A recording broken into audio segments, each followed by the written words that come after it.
So, what I'm going to do, like I said, I want to just describe a couple of specific examples of how we've seen some of the universities that use Vimedix, how they actually implement it into their curriculum.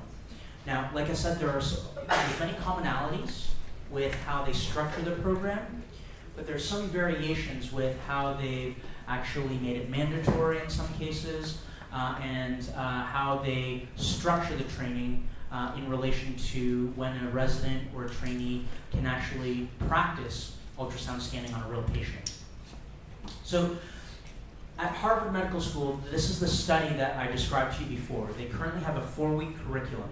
So not only have they done a number of studies to validate their approach, but this is the actual curriculum that they use at the Beth Israel Medical Deaconess Center to teach anesthesia residents how to do transesophageal echocardiography.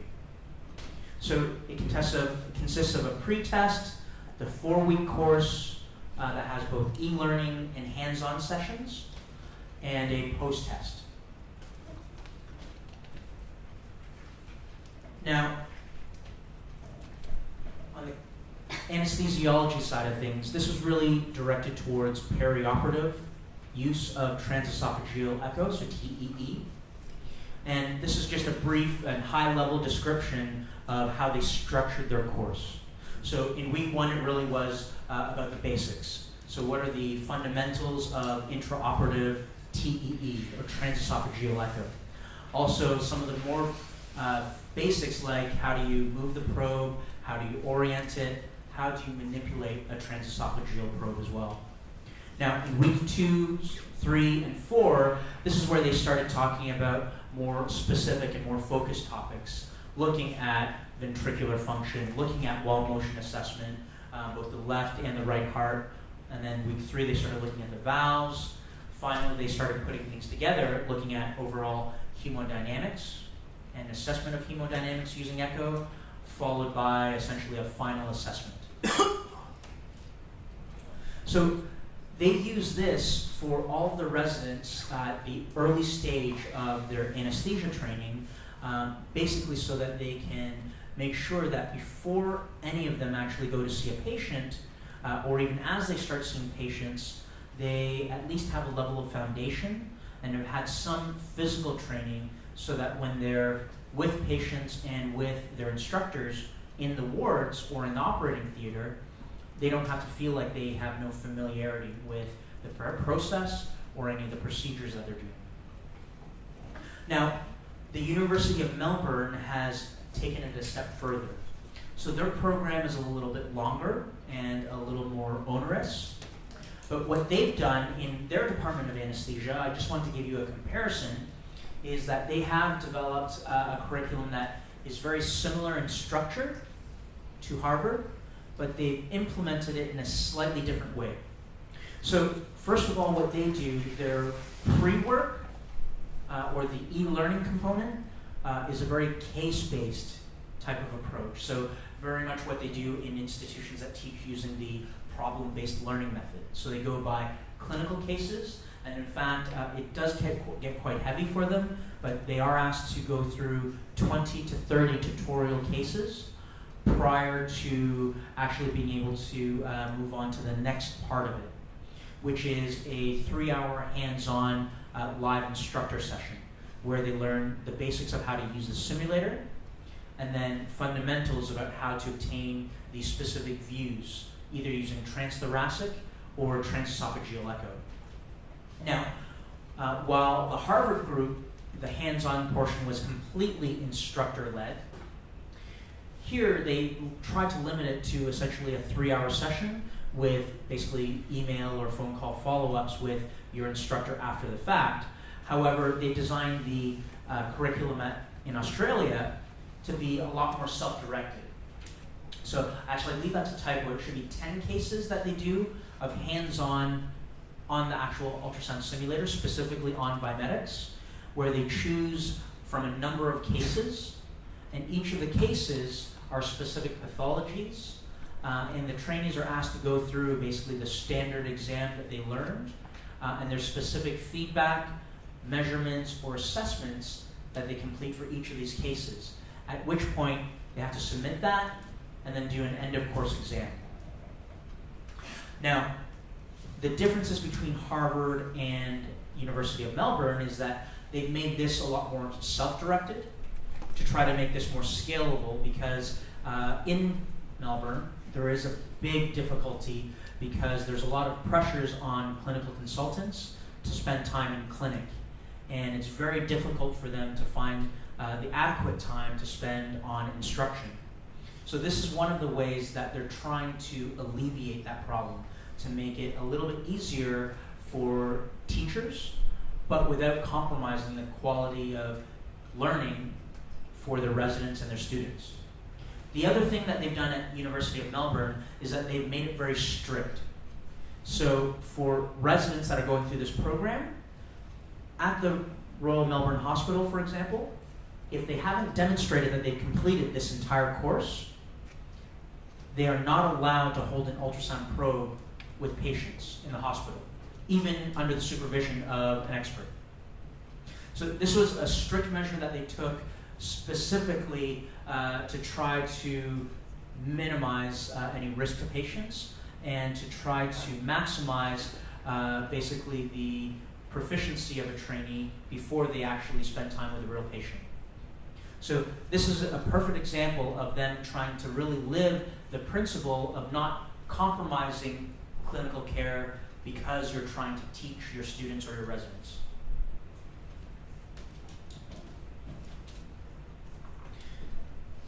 So before we get a little bit more hands-on, I just also want to share a little bit about the developments that we've been making recently with the Vimedix system. So what you see here, this is a platform and a product that we're constantly working on improving. And because it's a very heavily software-based system, most of the updates that we make are software-based. So for example, on an annual basis, we typically have at least 2 to 3 or more software releases where we're improving some of the functionalities, improving some of the cases, adding new features, and also adding new pathologies and new cases for you. So the nice thing about it is that if you purchase one of these simulators, and if you have these for your institution, it's not like, actually the other day somebody used the example of the iPhone, right? So we all saw the announcement of the iPhone 7, and certainly many people probably want to get the iPhone 7 right now. Well, just get back to the screen here. So what this means for you is that if you have one of our simulators, getting access to the latest software is merely a function of you downloading the software update. If you want to purchase additional cases, you don't have to really do much except for download those new cases by connecting the simulator to the internet. So we've set the system up so that we can easily manage the potential issue of obsolescence that can happen with technology. So we have a number of users of the Vimedix system who have purchased their simulator years ago, but are still able to use it with current software updates, so they can still get the latest and greatest features of it. But from time to time, we will make improvements to the system as well. So for example, we, a couple of years ago, added the obstetrics and gynecology mannequin and the transvaginal probe. We actually have also a newer version of this mannequin, which is lighter and actually is all one piece also. So just to say that we are constantly working to improve the way that we're actually using the system. Okay. So let's just take a moment to get the slide back up here. Yeah, perfect. So I'm just going to find this slide here. Perfect. So that's why I use the Tim Cook picture from his most recent Apple keynote. So Vimedix 1.16 is a new release of the Vimedix software that we're going to be releasing, and we just announced the date. It's going to be next Tuesday is when we are going to launch this new release. So any institution that has a current Vimedix system and is under warranty will be able to download this update and get the latest software for free. So this is a pretty big release for us because we're adding some significant functionalities to the system. So the system has always supported biplane mode, M mode, and color Doppler for echocardiography. We are adding spectral Doppler, pulsed wave, and continuous wave for our normal cases. We've also added some new abdominal cases. So we have a new abdominal template and a new normal patient case where we've improved the anatomy in the abdomen. We've added abdominal muscle, so we can start recognizing that. We've improved the placement and the angulation and orientation of some of the structures, including the spine, visibility of the organs, and the impact of artifact like bowel gas. We've also added new content. So we have actually, for those of you who are interested in either emergency cardiology or emergency medicine, we do also have a new emergency ultrasound pathology path. So these are all cases that require rapid diagnosis because they are urgent, and every second does count because it's very important to not only identify the etiology, but then to make a quick clinical decision about what interventions are needed. So I just have a couple of videos here to show you the usage of an interface of our system. So this is for pulse wave Doppler. So I just have basically a view of a valve here, just a 2-chamber view, and you can see that we've tried to simulate the functionality so that it works similar to a real ultrasound machine, and you see some similar traces. This one is an example of basically the continuous wave. Now, what we've done as well for the pulse wave Doppler, in the interest of teaching, we've also set it up such that if you're scanning regions where the velocity is too high, you will get the aliasing artifact as well. Now, finally, this is just one example of one of the emergency cases that we have. This is just a case of severe hypovolemia. So this is just a 4-chamber view, and you can see that systolic collapse of that left ventricle as well, just indicative that there is some hypovolemia. You can also look at the IVC in this. You can assess the respiratory variation in the IVC. So you can certainly use your standard ultrasound views and measures to determine how you manage basically this hypovolemia case. So just for your reference, this is actually the list of the new cases that we'll be launching. And these are, most of these are cardiac in nature.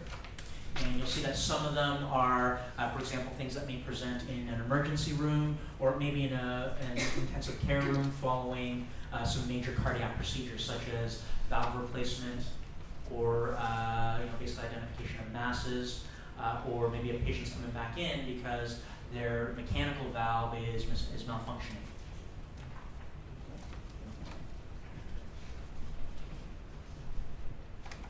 So as a very large company, we're very fortunate at CAE because on the healthcare side, there's a very strong commitment to continued development.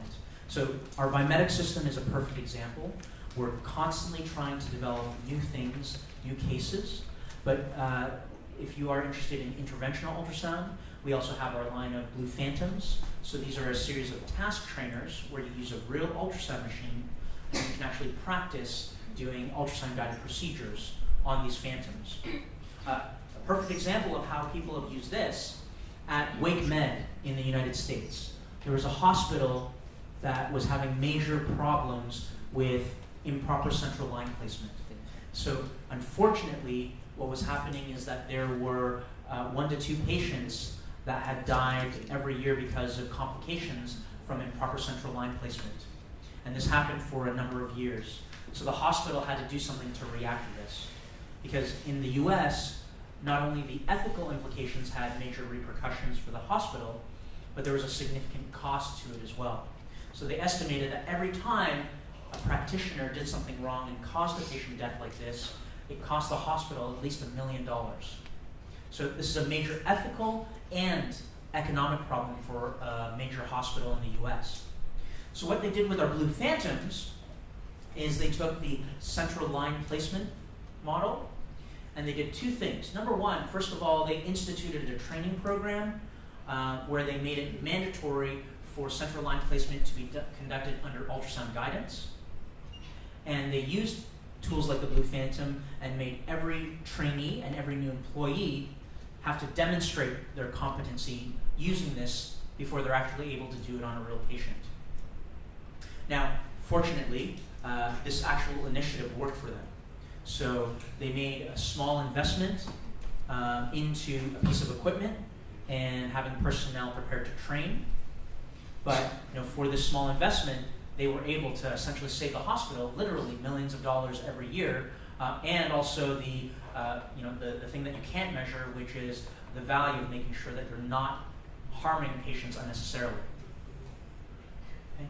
So I hope you've had a sense of how the Vimedix system can potentially be integrated into your curriculum, what other people have done.